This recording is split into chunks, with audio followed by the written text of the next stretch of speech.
이번에 강의할 주제는 망감류 7, 8월 재배 관리에 대해서 설명을 드리도록 하겠습니다. 먼저 7, 8월 생리생태 및 온도 관리입니다. 감귤의 생리생태를 보게 되면 새뿌리가 왕성하게 나오는 시기입니다. 새뿌리가 왕성하게 나와서 이 뿌리가 광합성을 촉진시키고 그리고 증산작용을 활발하게 해서 이 열매 자람을 급속하게 크게 만들어주고 그리고 산함량을 낮게 해서 품질적으로 봐서는 굉장히 중요한 시기에 해당이 합니다. 자, 감귤나무 생리를 보게 되면은 자, 4월 달에 새순이, 봄순이 발화를 해서 6월 달까지 큽니다. 이 새순이 나오게 되면 다음에는 이 새순이 나온 밑으로 해서 새뿌리가 발달을 하게 됩니다. 다음 여름순이 나와서 여름순이 7월에 발화해서 9월까지 이렇게 크게 되면 이 여름순이 끝나는 시점으로 해서 이렇게 다시 새뿌리가 여름뿌리가 발생을 하게 됩니다. 이게 감귤이 순이 나오고 뿌리가 나오는 그런 역할을 하는 겁니다. 그러면 이 새순이 봄순이 많이 나오면 많이 나올수록 봄뿌리는 많이 나옵니다. 봄순이 적게 나오면 당연히 봄뿌리도 적게 나옵니다. 여름순도 마찬가지입니다. 여름 이파리가 많이 나오면 여름뿌리가 많이 나오고 그리고 여름에 나오는 순이 적게 나오면 여기에 따라서 순이 적게 나옵니다. 이게 감귤나무가 가지는 생리적인 그런 특성입니다. 이 특성을 최대한 이용을 하셔야 되는데 감귤나무에 지금 여러분 밭에 보게 되면 감귤나무에 열매들이 다 달려 있을 겁니다. 열매가 달려 있는데 올해 같은 경우는 꽃도 많이 피어서 지금 열매가 굉장히 많이 달려 있는 밭들이 많을 겁니다. 그럼 이 열매를 어떻게 키울 것인가입니다. 어떻게 키울 것인가? 비료를 주면 될 거 아니냐 이렇게 얘기하시는 분들이 대부분입니다. 근데 비료라는 것을 줬다고 해서 이 열매가 커질 수 있느냐? 그러지는 않습니다. 물론 비료라는 것을 줬을 때 열매에 들어가는 그 성분이 일정 부분 있기는 하지만은 그 비료 전체가 열매를 키우는 데 이용은 되지는 않습니다. 그럼 비료를 주는 이유는 도대체 뭡니까?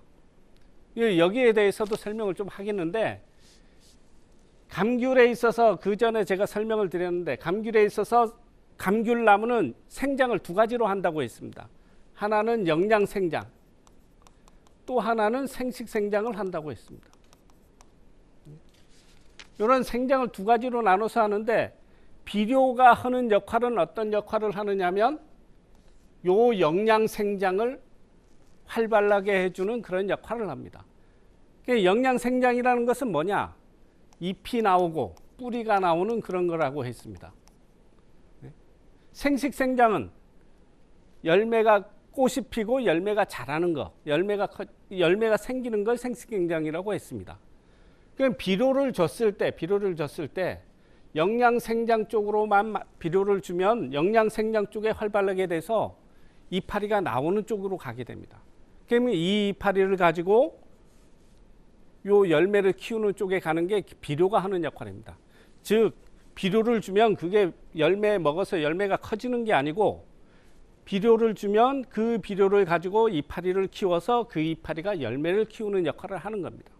그래서 열매를 키우는 쪽, 이런 쪽에 신경을 많이 써야 된다. 그 감귤에는 맛을 내는 게 두 가지가 있습니다. 하나는 신맛을 내는 맛이 있고 다른 하나는 단맛을 내는 두 가지가 있습니다. 이게 조화롭게 돼야 감귤이 맛있는 감귤이 되는데 이게 망감류에서는 이 두 가지를 온주밀감하고는 전혀 반대로 생각을 하셔야 됩니다.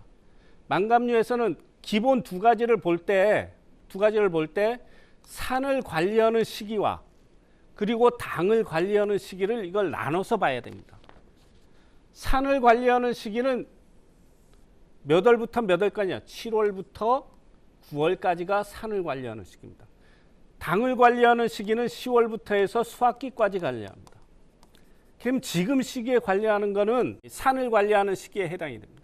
이 산을 어떻게 관리할 거냐, 이 산은. 산이 일정 부분 어느 정도 낮아져야 당이 높아지고 산이 낮은 상태에서 일정 부분 이게 조화가 돼야 맛있는 감귤이 되기 때문에 7월부터 9월까지는 산을 최대한 낮추는 시기 쪽으로 생각을 하셔야 된다는 얘기입니다.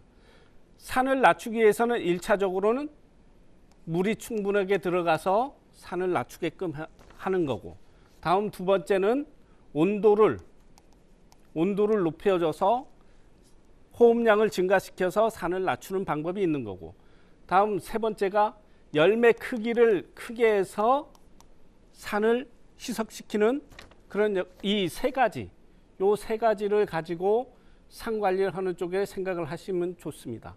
산이라는 그 특성을 여러분들이 생각을 하셔야 됩니다. 산이라는 것은 감귤에 있어서 호흡을 하는데 이용이 됩니다. 에너지원이라는 얘기입니다. 이 산이 있어야 이 감귤나무가 살아가는데 에너지로서 이용이 되는 겁니다. 호흡을 하는데 이용이 되는 겁니다. 그러면 산을 최대한 많이 쓰게끔 하게 되면 산이 떨어지는 겁니다. 이게 산이 떨어지는 거기 때문에 호흡량을 늘리면 늘릴수록 산이 낮아지는 그런 역할을 합니다. 그러니까 호흡량을 늘리는 방법은 온도를 높게 관리를 하면 호흡량이 높아져서 산 함량이 떨어지는 그런 효과를 볼 수 있는 겁니다.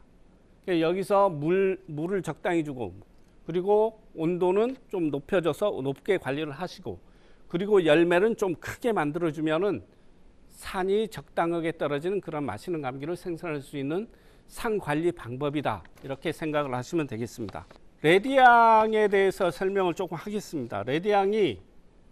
레디앙만이 갖고 있는 그런 품종이, 이 열매의 특성이 있습니다. 레디앙만이 갖고, 이게 어떤 사람들은 이상낙과라고 하고, 또 어떤 분들은 레디앙만이 갖고 있는 3차 생리낙과다,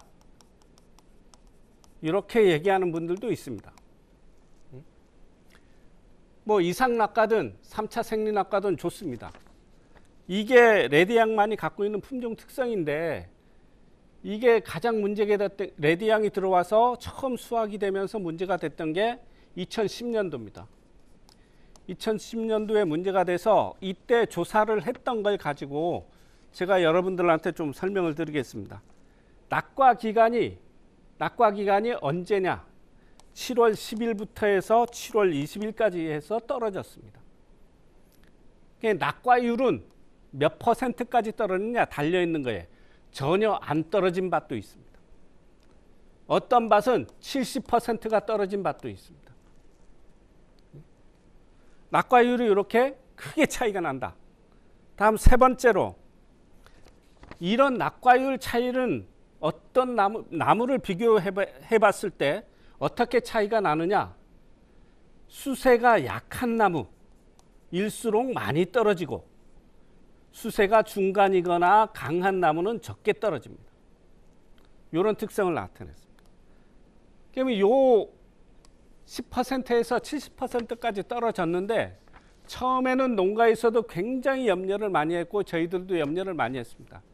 이게 생산량에 미치는 영향이 진짜로 있을까 없을까, 이런 식으로 생각을 많이 했는데, 실질적으로 수확기에 가서 생산량에 얼마나 영향을 미치는가 봤더니 생산량에 거의 미치는 영향은 거의 제로입니다. 그러나 7월 달에 떨어지는 거는 기본적으로 생산량에 뭐 거의 영향을 미치지 않는다, 이렇게 생각을 여러분들이 하시고, 그리고 그게 크게 문제가 안 되기 때문에 너무 염려 안 하셔도 좋을 것 같습니다. 다음 주야간 온도 관리입니다. 7월달 8월달 되면 기본적으로 야간 온도는 20도 이상을 유지를 합니다. 주간 온도도 30도 이상이 가게 됩니다. 이렇게 20도 이상 30도까지 주간 온도는 올라가기 때문에 주야간으로는 다 창문을 개방을 해서 환기를 시켜주는 게 가장 급선입니다.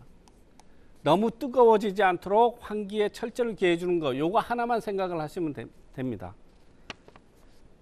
이 온도가 올라가게 되면 감귤에 어떤 영향을 미치느냐면 미치는 영향 한 두 가지만 설명을 드리겠습니다. 온도가 올라간다는 얘기는 뭐냐? 토양의 지면의 온도가 올라간다는 얘기입니다. 지면. 토양 온도가 올라가면 토양 온도가 상승을 하게 되면 잔뿌리가 죽습니다. 잔뿌리가 죽게 되면 당연히 뿌리가 죽는다는 것은 수세가 약해져서 생산량에도 영향을 미칩니다. 그리고 너무 온도가 올라가게 되면 호흡량이 증가합니다. 호흡량이 증가한다는 얘기는 낮에 만들어진 탄수화물이 이게 감귤의 열매나 여기에 전이가 돼서 감귤의 품질을 높이고 열매가 커지고 나무 세력을 유지하는 데 쓰이는 것이 아니라 온도가 높게 되면 이 온도를 낮추는데 양분이 쓰이기 때문에 호흡량이 많아진다는 얘기는 뭐냐? 열매에 좋지 않은 영향을 미친다. 그래서 최대한 주야간은 특히 주간, 야간도 마찬가지입니다만 주야간 온도는 항상 환기를 시키고 온도를 보다 낮게 관리해 주는 게 가장 온도 관리에서 중점을 둬야 할 사항입니다. 7, 8월 달에 물 관리에 대해서 설명을 드리겠습니다. 그 전에 제가 강의를 하면서 설명을 드렸던 광합성에 대해서 다시 한번 설명을 드리겠습니다. 광합성이라는 것은 광합성을 되기 위해서는 물이 있어야 되고 이산화탄소가 있어야 되고 다음 햇빛이 있어야 됩니다. 이 세 가지가 꼭 필수적으로 있어야 되는 겁니다. 한 가지라도 없으면은 광합성이 자체가 되질 않습니다. 그러면 요게 이산화탄소가 많고 햇빛이 많으면 물이 많을수록 당연히 광합성량이 증가하는 겁니다. 그러니까 여름철이라는 조건은 어떤 조건입니까? 일조가 굉장히 햇빛이 강하고 온도가 높고 그리고 일조 시간도 굉장히 깁니다. 그리고 이산화탄소량도 나무들이 많아지기 때문에 이산화탄소량도 굉장히 많아지는 시기입니다. 그러면 요 고온기 때는 광합성량이 굉장히 급속도로 증가하는 시기다 이렇게 생각을 하셔야 됩니다. 그러면 이 시기에는 당연히 물도 많이 들어가는 시기다. 물도. 네? 그럼 요 물이 많이 들어가야 되는데 이 물이 적어지면 어떤 현상이 일어나냐면 당연히 광합성량이 적어져서 뿌리 발생이 적어지겠지. 다음에 뿌리 발생이 적어지면 세포 비대도 적어지겠지. 열매가 적어진다는 얘기입니다. 열매가 떨어진다. 네. 그러면 과실 자람이 적어진다는 얘기겠지. 그래서 충분하게 관수를 하셔야 되는데 하셔야 됩니다. 근데 여러분 포장에 제가 가서 보게 되면 어떤 데가 많으냐? 물을 적당히 주는 데보다는 과습하게 주는 데가 훨씬 많습니다. 과습하다는 얘기는 무슨 얘기냐면 물이 너무 많이 주게 되면 당연히 물 속에 뿌리가 담겨 있는 그런 역할을 하고 똑같습니다. 물 속에 뿌리가 담겨 있으면 뿌리 호흡을 못하기 때문에 물 안 준 거고 똑같은 그런 현상이 발생합니다. 너무 과습이 되다는 얘기는 뭐냐? 이거는 물을 너무 적게 준 거하고 똑같은 그런 피해를 보기 때문에 적당하게 주는 물을 적당하게 주게끔 여러분들이 관리를 잘 하셔야 된다. 다음에 특히 여름철에는 물을 어디로 줄 것인가가 중요합니다. 물을. 봄이나 아니면 가을 같은 봄철 같은 경우는 위로 막 이렇게 주잖아요. 수상살수를 해도 괜찮습니다. 근데 여름철에는 어떻습니까? 낮 온도가 35도까지 올라갑니다. 30도 이상 올라가는 대반입니다. 35도까지 올라가는데 위로 물을 주게 되면 어떤 현상이 발생하느냐? 물이 마르기도 전에 벌써 물의 온도가 올라갑니다. 그럼 열매에 물이 묻어 있으면 요 물이 마르기도 전에 물이 온도가 40도, 50도까지 올라갑니다. 그럼 어떻게 되냐? 여기 물이 붙어 있던 열매 안쪽으로 화상이 입습니다. 화상이 입으면 나중에 수확할 때 보면 이렇게 탄 자국이 있고 좀 시커멓게 되고 그런 것들은 거의 다가 물을 위로 줘서 이게 화상을 입어서 그런 현상이다 이렇게 생각을 해주시면 됩니다. 그래서 여름철 같은 경우는 낮에나 아니면 아침에는 물을 위로 주시면 안 됩니다. 항상 물은 지면으로 관수를 해주시고, 기본적인 건 지면으로 물을 주시는 게 기본이라는 얘기입니다. 그리고 저번 때도 강의를 했습니다마는 물은 언제 주는 게 좋으냐? 물 주는 시간입니다. 시간. 이 시간도 굉장히 중요합니다. 어떤 분들은 밤에만 주시는 분들도, 직수로 주시는 분들은 좀 가물게 되면 바짝물 하시는 분들하고 물 주는 시간이 이게 겹칩니다. 겹쳐서 수압이 낮기 때문에 낮에 물을 줄 수 있는 시간이 별로 없습니다. 물도 별로 안 나오고. 그래서 물을 밤에만 주시는 분들이 있는데, 시간에 밤에만 주시는 분들이 있는데, 밤에 물을 주면 어떻게 합니까? 물을 이용할 수 있는, 이용을 못 합니다. 그 나무가. 무슨 얘기냐면, 물을 이용한다는 얘기는 뭐냐? 광합성을 해야 물이 이용이 된다는 얘기입니다. 예, 광합성을 해야. 근데 밤에 주게 되면 밤에는 햇빛이 없기 때문에 광합성을 못 합니다. 물 이용을 못 한다는 얘기. 그럼 밤에 물을 틀어놔서 밤새도록 틀어놓으면 어떤 현상이 벌어지느냐? 물통에 나무가 있는 그런 현상하고 똑같은 현상이 일어납니다. 그러면은 나무가 있고 여기에 물을 많이 주게 되면 이 물 때문에 이 나무에 있는 양분이 물 쪽으로 이렇게 빠져나옵니다. 이렇게 빠져나와서 어떤 밭에 가보면 양분 결핍 증상이 나오는 게 이런 경우도 굉장히 많습니다. 물을 밤에 너무 많이 줘서 이게 양분이 밖으로 흘러나와서 양분 결핍 증상이 나오는 데도 굉장히 많습니다. 이렇게 물을 주지 마시고 물은 항상 이용할 수 있는 그 시간에 주셔야 됩니다. 그게 언제냐? 아침에 주셔야 됩니다.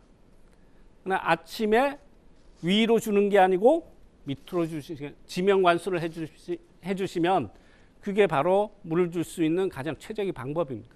이걸 보완해서 여름철에 나무를 보완해서 물을 주는 방법을 개선을 할 수 있는 방법이 하나 있습니다. 그게 위로 물을 주는 방법인데 수상살수하는 방법. 시간은 언제 주느냐면 해지기 2시간 전, 해 떨어지기 2시간 전에 위로 물을 뿌려주는 방법입니다. 이 방법을 하면 좋은 게 하나 있습니다. 나무가 있으면 이 나무는 하루 종일 강한 햇빛을 받았습니다. 예. 그러면은 이파리의 온도나 열매의 온도는 몇 도까지 올라가느냐? 40도까지도 올라갑니다. 잎이나 열매, 나무 줄기의 온도도 굉장히 올라갑니다. 하루 종일 햇빛을 받았기 때문에. 그럼 이 나무는 이 온도를 낮추기 위해서 굉장히 노력을 합니다. 그게 낮에 만들어진 탄수화물을 가지고 이 온도를, 나무의 수체내 온도를 낮추는데 굉장히 노력을 한다는 얘기입니다. 그러면 낮에 만드는 탄수화물이 열매에 가고 이파리에 가고 뿌리에 가는 게 아니고 이 온도를 낮추는데 굉장히 많이 쓰인다는 얘기입니다. 그러면 이 수체내 온도를 일시적으로, 인위적으로 낮춰주게 되면 탄수화물을 어디에 보낼 수 있느냐? 나무의 잎이나 열매나 뿌리에 보낼 수가 있습니다. 이 방법을 이용을 하는 건데 수상살수 방법을 이용을 하는 겁니다. 언제? 해 떨어지기 2시간 전쯤에 위로 물을 뿌려주게 되면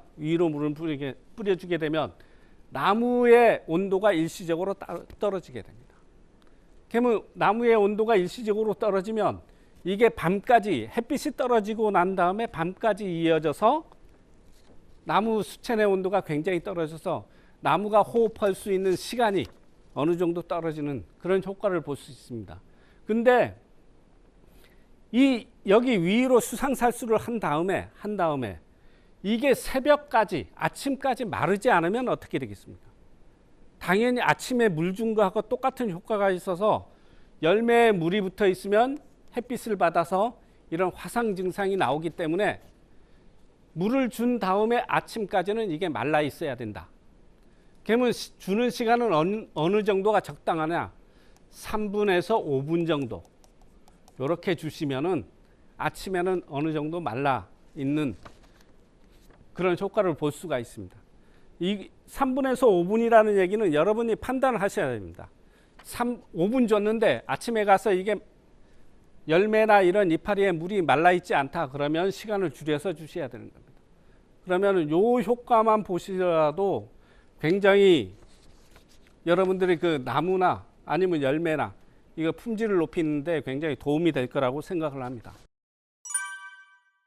제가 서부농업기술센터에 있을 때인데 볼라벤, 태풍 볼라벤 하고 삼바 요 두 개 태풍이 요 8월 말부터 해서 9월 상순에 걸쳐서 두 개가 한꺼번에 와서 굉장히 하우스가 파손이 많이 됐던 시기입니다.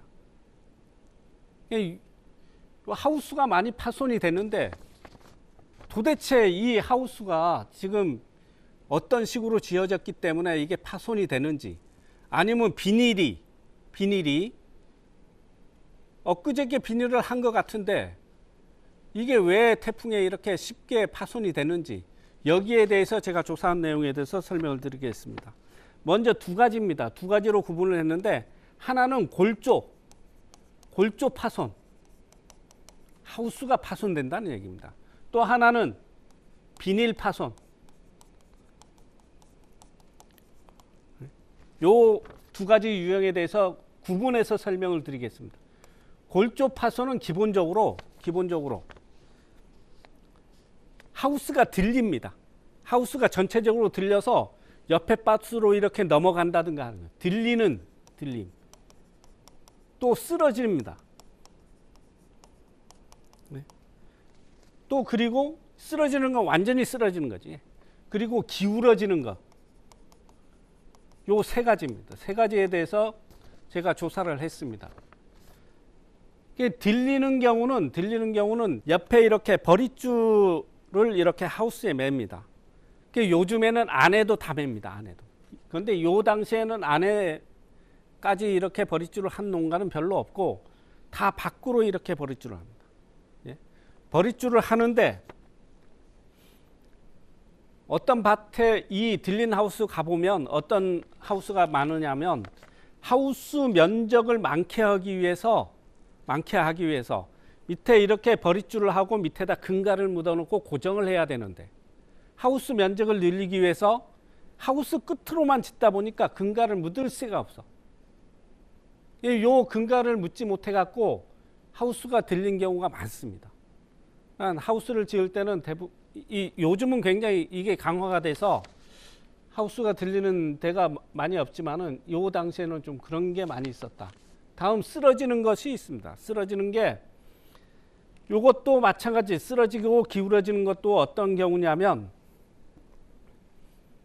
단바클이라고 있습니다. 예, 우리 하우스 그 이렇게 버릿줄 맬 때 보면 요렇게 고리를 연결해 주는 게 이게 단바클이라는 겁니다. 단바클인데 예전에는 어떻게 나오느냐? 한쪽이 비어 있었습니다. 이렇게. 예?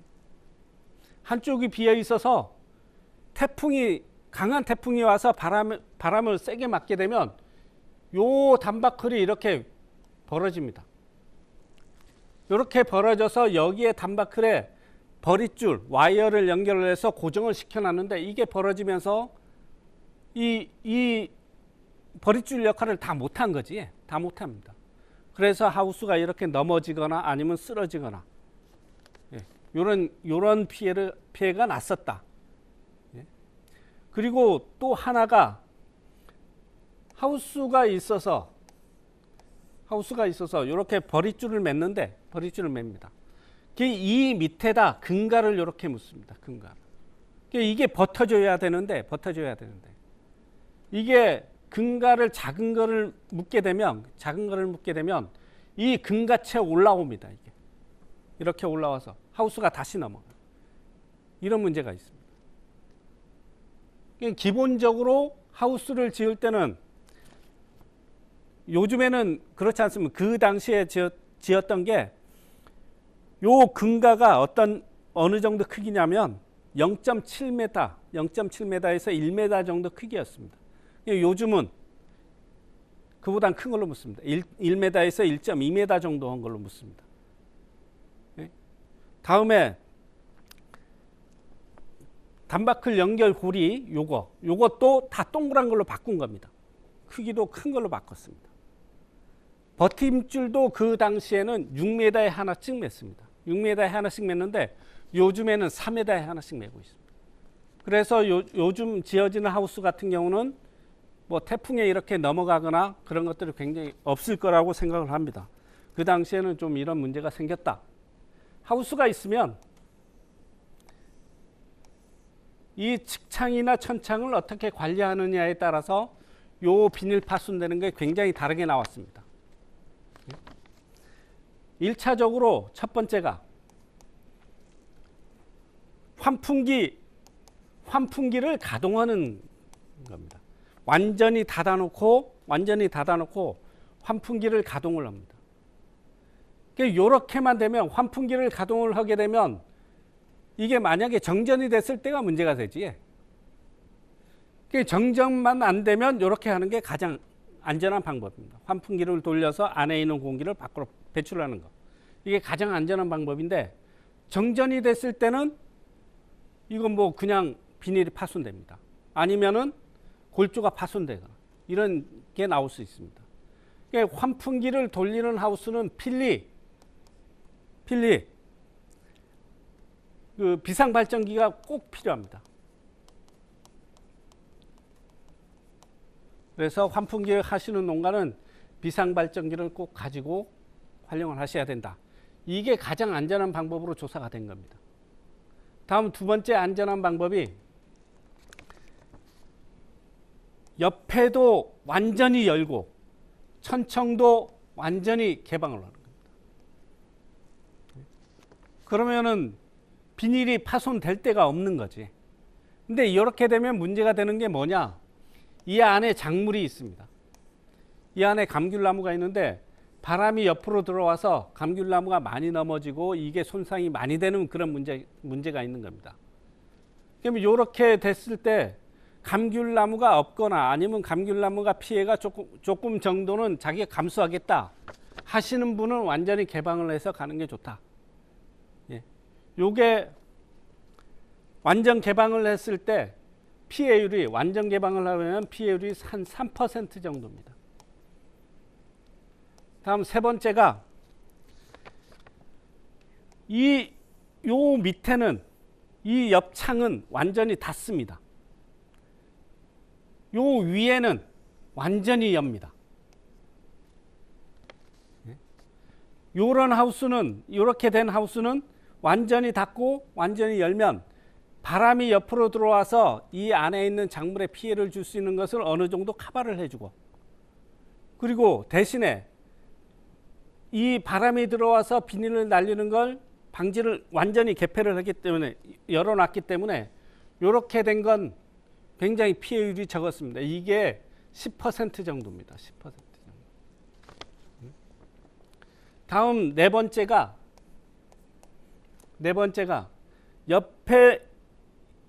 옆에는 완전히 닫고 지금 여러분 하우스 대부분이 이런 하우스인데 위에는 1m만 여는 하우스입니다.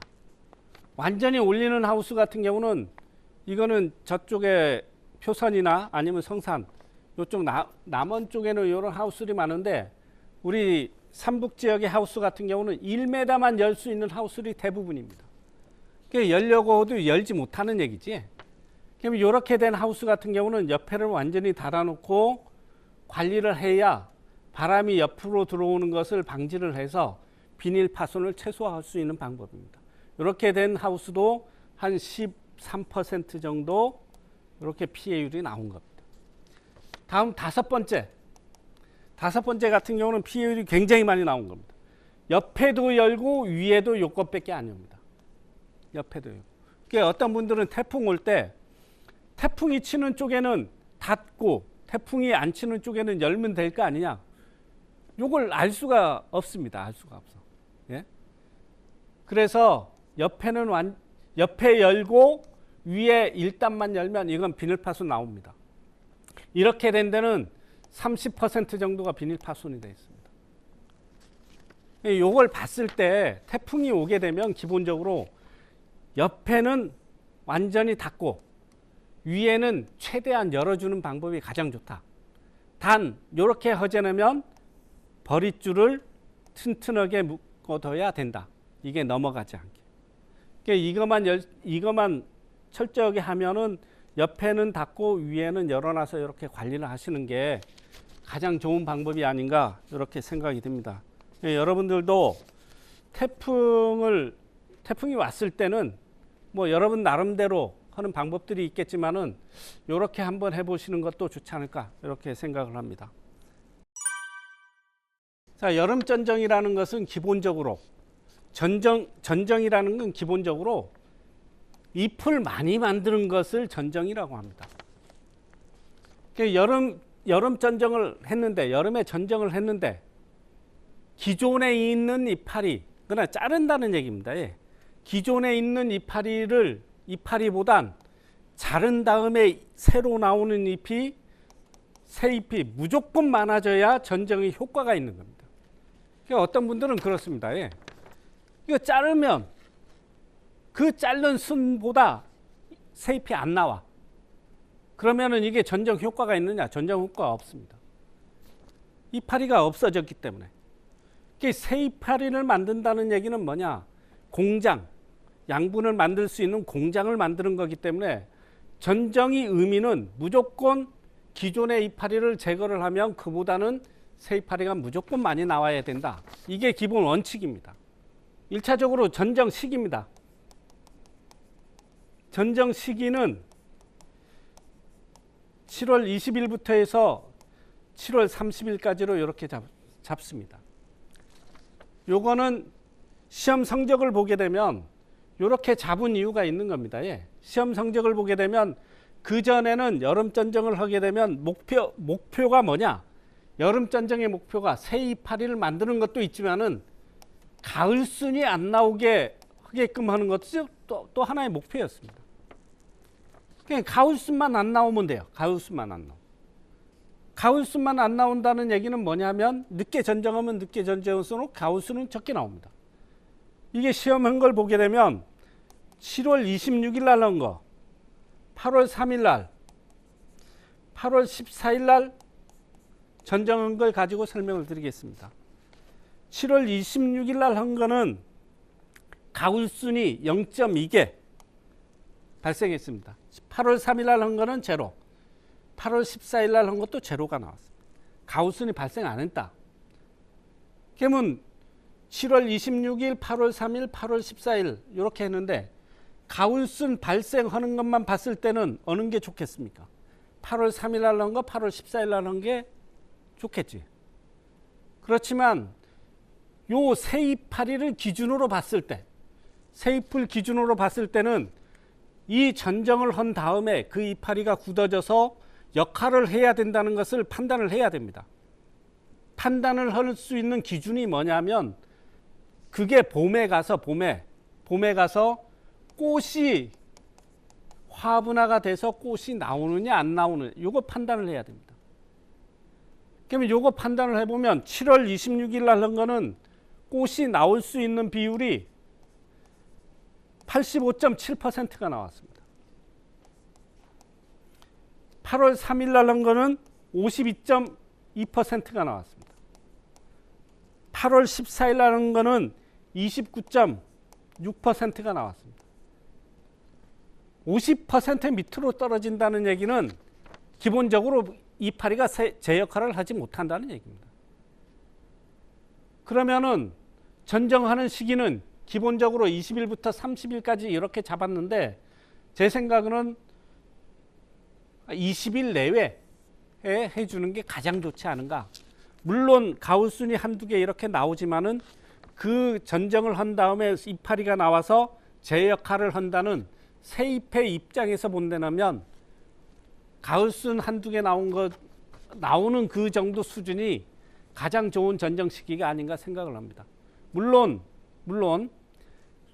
이게 수세가 좀 약한 것들은 20일보단 좀 일찍 해도 됩니다. 수세가 좀 센 것들은 한 25일 이후 한 30일 정도 해도 가능합니다.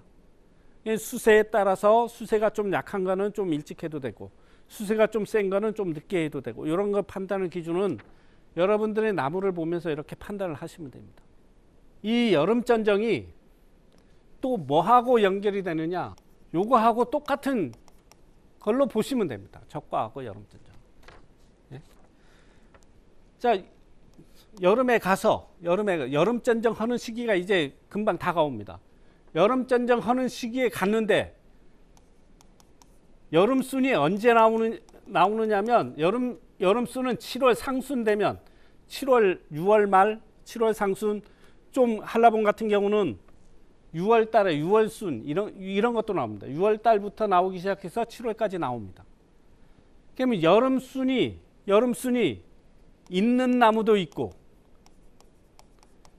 다음에 여름순이 없는 나무도 있습니다. 예? 여름순이 없는 나무도 있습니다. 여름순이 있는 나무는 그냥 잘라주면 되는데 여름순이 없는 나무는 어떨 겁니까? 여름순이 없는 나무. 여름순이 없는 나무는 여름순이 나게끔, 여름순이 발화하게끔 관리를 해줘야 됩니다. 그게 어떻게? 나무에 위에 달려있는 열매들이 있습니다. 요것 때문에 여름순이 나오지 않는 겁니다. 그럼 여름순이 나오지 않으면 요걸 잘라주면 여름순이 나오는 겁니다. 이렇게 잘라주는데 보통 위에 상단부의 걸 잘라주면 됩니다. 상단부의 걸 잘라주는데 열매가 좀 많이 달린 나무는 한 30개 정도, 열매가 좀 적게 달린 나무는 한 20개 정도, 20-30개 정도 열매만 따줘도 충분하게 여름순이 나옵니다. 여름순이 나오기 때문에 요 여름순이 없는 나무는 열매를 따는 게 여름전정이고 이게 적과하고 같이 포함이 되는 거지. 여름순이 있는 나무는 그냥 여름순을 잘라주면 된다. 그러면 요 여름전정 하는 방법에 대해서 설명을 또 드리겠습니다. 자, 순이 나오게 되면 봄순이 나오고 여름순이 나오고 가을순이 나옵니다. 그냥 놔두게 되면 요 순을 그냥 놔두게 되면 요렇게 그냥 하나씩만 나오는 그런 가지가 만들어지겠지. 근데 요 가을순이 올라왔다는 얘기는 이 가지 자체가 쓸모없는 가지가 됐다는 얘기예요. 그리고 이파리나 쓸모없는 가지가 됐을 뿐더러 만약에 요 가을순이 안 나오더라도 잎수 자체는 굉장히 적은 상태가 된다. 그래서 요걸 전정을 해서 요걸 요렇게 자르면 여름순이 어떻게 나오느냐? 요렇게 나옵니다. 그럼 요렇게 하나만 있는 가지보다는 요렇게 3개나 4개나 생기는 가지가 훨씬 잎수를 많이 확보를 할 수 있기 때문에 여름 전정을 이렇게 해주시는 게 좋습니다. 그럼 전정하는 방법은 어떤 분들은 뭐 위에서 자른다, 어떤 분들은 밑에서 자른다 이렇게 얘기를 하시는데 전체적으로 제가 봤을 때는 순이 나오는 형태나 이런 걸 봤을 때는 순이 이렇게 차례대로 나오게 하려면은 이 마디 밑으로 이렇게 잘라주시는 게 좋은 방법이라고 생각을 합니다. 여러분들은 적과 이 개념하고 같이 생각을 하셔서 7월 20일 전후해서 이렇게 열매가 있는 나무는 여름순이 없는 나무는 열매를 따주시고 여름순이 있는 나무는 그 여름순을 제거를 해서 그 여름순을 충분하게 확보를 하시는 게 좋다. 품질 관리에 대해서 설명을 드리겠습니다. 지금 시기는 산을 관리하는 시기입니다. 신맛을 어떻게 요걸 최대로 빠지게 만든 다음에 10월 달부터 시작해서 어떻게 단응을 충분하게 올릴 것인가 여기에 대해서 관리를 하는 시기이기 때문에 산 관리에 산을 어떻게 하면 쉽게 뺄 것인가를 철저하게 관리를 해 주셔야 된다. 이게 산이라는 것은 산이 집적은 어디서 많이 되느냐면 스트레스를 받게 되면 스트레스를 받게 되면 산이 굉장히 높아지게 됩니다. 그럼 여기서 말하는 스트레스는 어떤 스트레스냐? 감귤에서는 두 가지입니다. 수분, 물을 적게 주면 스트레스를 엄청 많이 받습니다. 다음 또 하나가 뭐냐? 착과입니다. 열매를 많이 달게 되면 스트레스를 엄청 많이 받습니다. 그럼 스트레스를 적게 만들어주면 되는 건데 물을 충분히 주고 열매는 적과를 잘하면 스트레스를 안 받습니다. 그럼 여기에 맞게 산 관리를 해주는 거다. 이렇게 생각을 해주시면 됩니다. 아까 전에 말씀드렸듯이 물 관리하는 거 말씀드렸듯이 나무가 너무 온도가 올라가서 스트레스를 받지 않게끔 저녁 때쯤에 해 떨어지기 한두 시간 전쯤에 위로 수상살수해 주는 방법, 이런 것들도 굉장히 스트레스를 해소해 줄 수 있는 방법이기 때문에 이런 것들도 한번 해보실 필요가 있다.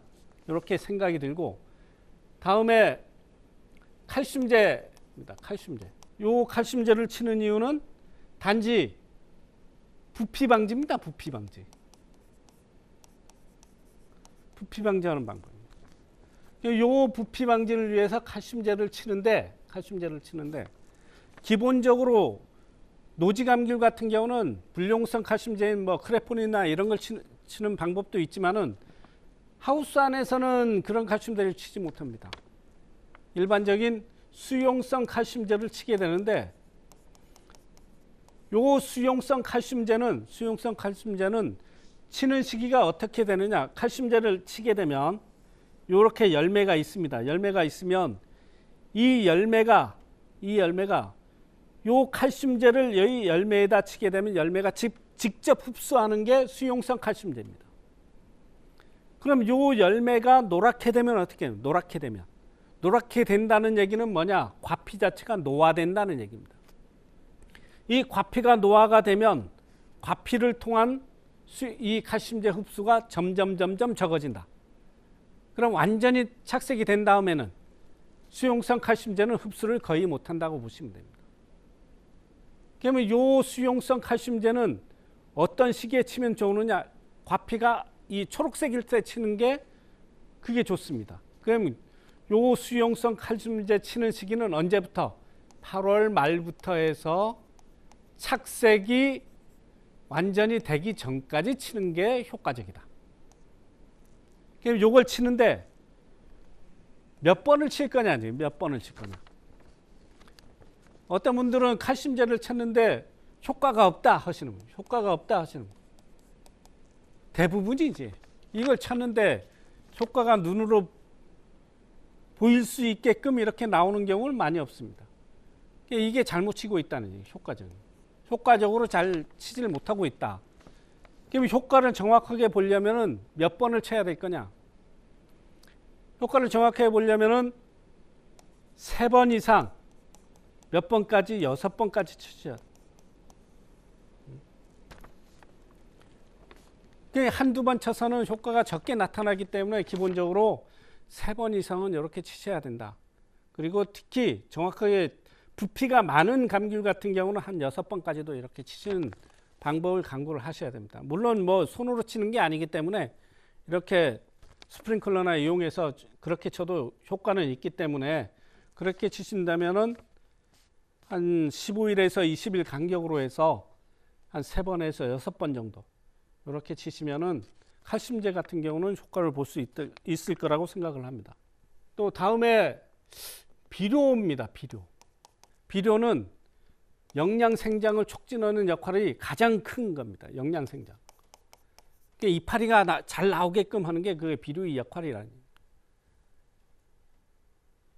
물론 뭐 다른 요 영양 생장을 하는 쪽의 비료의 역할, 질소 비료를 기존으로 하는 겁니다. 예.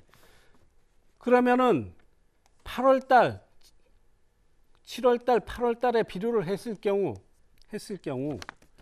이게 열매에 가는 것도 물론 있겠습니다만은 어디에 이게 양분이, 이 비료 성분이 어디에 많이 가느냐? 새 이파리가 나오게끔 하는 쪽에 많이 갑니다. 그러면 새 이파리가 많이 가는 쪽에 양분이 이동을 하면 이게 우리가 봄에 만들었던 봄순이나 아니면 여름순이, 이게 가을순이 나오지 말아야 되는데 이게 비료를 주게 되면 가울순이 발화할 수 있는 쪽으로 이게 가기 때문에 영양을 그 나무에 기준을 해서 비료를 줄 건지 말 건지 이런 것들을 여러분들이 판단을 해서 비료 성분이 필요하다 하시면은 그 비료를 주시는 거고, 그렇지 않은 경우는 뭐 7, 8월달 비료 같은 경우는 생략을 해서 가는 것도 한 방법이 아닌가 이렇게 생각을 합니다. 예, 다음은 병해충 관리에 대해서 설명을 드리겠습니다. 그 여름철이다 보니까 병 발생은 많지 않습니다. 특히 뭐 노지 감귤 같은 경우는 뭐 흑점병이 문제가 되긴 하지만은 우리 시설에서는 비를 맞히지 않기 때문에 병은 크게 문제가 되지 않는다. 단지 문제가 되는 것은 응애류. 다음에 진딧물과 귤굴나방입니다. 요게 가장 크게 문제가 됩니다. 그럼 요거에 대해서 방지할 수 있는 방법에 대해서 설명을 드리겠습니다. 이 응애류 같은 경우는 제가 봄에 강의를 했습니다마는 기계유제를 가지고 방지하는 방법에 대해서 설명을 드렸습니다. 근데 요즘 전화가 많이 오는 게 이 기계유제에다가 뭐 다른 이상한 것들을 혼용을 해서 약해가 나는 경우가 종종 있습니다. 종종. 뭐 기계유제에다가 뭐 델란을 섞어서 치시는 분들도 있고, 어떤 분들은 뭐 3가지, 4가지 이렇게 섞어서 치시는 분들도 있고. 기계유제 같은 경우는 굉장히 이 부착량이 높고, 그리고 이게 부착이 됐을 때 이게 물이나 어떤 거에 의해서 잘 씻겨지지 않기 때문에, 그리고 이게 날씨가 굳어서 잘 마르지 않으면 이게 피해가 많이 발생을 합니다. 그래서 기계유제만큼은 여러분들이 좀 신경을 갖고 써주셔야 된다. 예. 응애류 방제를 위해서 7월 달에 기계유제 방제에 대해서 설명을 하겠습니다. 7월 달에는 7월 20일 기준에서 치시면 됩니다. 7월 20일 기준. 이게 무슨 얘기냐면 이 노지감귤도 같이 이게 사용을 하는 거기 때문에 7월 20일이라는 것은 생리낙과가 완전히 끝나는 시점을 기준으로 한 겁니다. 생리낙과. 이 생리낙과가 덜 끝난 데는 기계유제를 잘못 치게 되면 생리낙과가 많아질 수 있습니다. 그렇기 때문에 생리낙과가 완전히 끝나는 시점, 요 시점을 기준 한 7월 20일 정도 되지 않을까 이렇게 판단합니다. 7월 20일 되면 거의 다 끝나기 때문에 요 7월 20일 기준에서 치시는데, 요 앞으로 5일, 뒤로 5일 정도 잡아서 요 기간 동안에 치시면 좋습니다. 요 기간 동안에는 뭐 장마도 거의 끝나는 시점이기 때문에 온도는 굉장히 높게 올라갑니다. 온도는 굉장히 높게 올라가서 요 시기 돼서 전화도 많이 옵니다. 전화가 와서 온도가 30도 이상 되는데 이거 쳐도 이상이 없을 거냐. 근데 요걸 조심해서 치셔야 된다는 얘기죠. 이것저것 섞어서 치면 약해가 날 확률이 많습니다. 그래서 기계유제에다가 단 하나 섞을 수 있는 게 다이센 하나 섞는. 다른 것을 섞으시면 안 됩니다. 다이센 같은 경우도 하우스 안에 같은 경우는 온도가 높은 상태에서는 이거 단용만으로도 약해가 날 수 있는 경우도 있습니다. 그래서 다이센 같은 경우도 조금 약하게, 지금 25마리 친다고 하면 30말 정도, 요 정도로 좀 약하게 해서 기계유제를 쳐주시는데, 기계유제 같은 경우는 요 시기에는 한 150배 정도로 치시면 됩니다. 그러면 25마리에 1대 반 정도. 다이센하고 같이 섞어서 혼용을 해서 이렇게 치시면 좋은데, 다른 거 섞으시면 안 됩니다. 단지 요거만 섞으시, 다른 거 섞을 뭐 일이 아무것도 없습니다. 뭐 진딧물 같은 거 있을 수가 있는데, 이런 거 요 시기에 고온기 때 여러 가지를 섞이게 되면 약해 날 수 있는 위험이 충분히 있기 때문에 요 시기에는 굉장히 조심을 하셔야 된다. 그렇게 말씀드리겠습니다. 다음에 진딧물하고 귤굴라방입니다. 요거는 진딧물하고 귤굴라방은 약재가 거의 비슷합니다. 요 한 가지 약을 가지고 진딧물도 쓰고 귤굴라방도 씁니다. 그래서 요 한 가지 약을 쓰는데 요 시기에는 그 아까 여름 전쟁을 얘기했습니다. 예, 여름 전쟁. 여름 전쟁을 하면 순이 있고 순이 나오는데 요 가지를 자르게 되면 요게 며칠 있다가 순이 나오느냐면 순이 뭐 수세가 좀 보통일 때는 한 15일 정도 걸립니다. 15일 정도 되면 여기서 발화가 시작이 됩니다.